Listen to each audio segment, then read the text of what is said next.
സ്വദേശി പ്രസ്ഥാനത്തിൽ ആകർഷണനായ മോഹൻലാൽ ദയാൽ താൻ നടത്തിയിരുന്ന തുണി വ്യവസായം അവസാനിപ്പിക്കുന്നു. പിന്നീട് 1929 മുംബൈയിലെ വിലേ പാർലയിൽ ഒരു പലഹാര ഫാക്ടറി ആരംഭിക്കുന്നു.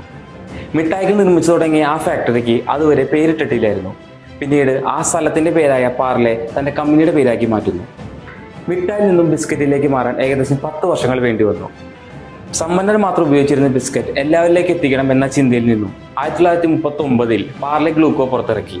പൂർണ്ണമായും ഇന്ത്യയിൽ നിർമ്മിച്ച വില കുറവുള്ള ബിസ്ക്കറ്റ് എത്രയും പെട്ടെന്ന് തന്നെ മാർക്കറ്റ് കീഴടക്കി. ആ വളർച്ചയ്ക്ക് അധിക നാൾ ആയുസുണ്ടായിരുന്നില്ല. പാർലെ ഗ്ലൂക്കോയ്ക്ക് പിന്നാലെ ഗ്ലൂക്കോ എന്ന പേരിൽ നിരവധി ബിസ്ക്കറ്റുകൾ പുറത്തിറങ്ങി. ഇത് ബിസ്ക്കറ്റുകളുടെ വിപണനത്തെ നല്ല രീതിയിൽ ബാധിച്ചു. പിന്നീട് അവർ പാക്കിങ്ങിൽ മാറ്റങ്ങൾ വരുത്തി മംഗൻലാൽ വരച്ച ഒരു കുട്ടിയുടെ സാങ്കല്പിക ഫോട്ടോയുമായി ചേർത്ത് അവർ വിപണി പിടിച്ചെടുക്കാൻ ഇറങ്ങി. അന്നു മുതലാണ് പാർലെ ഗ്ലൂക്കോ പാർലെ ജിയായി മാറിയത്.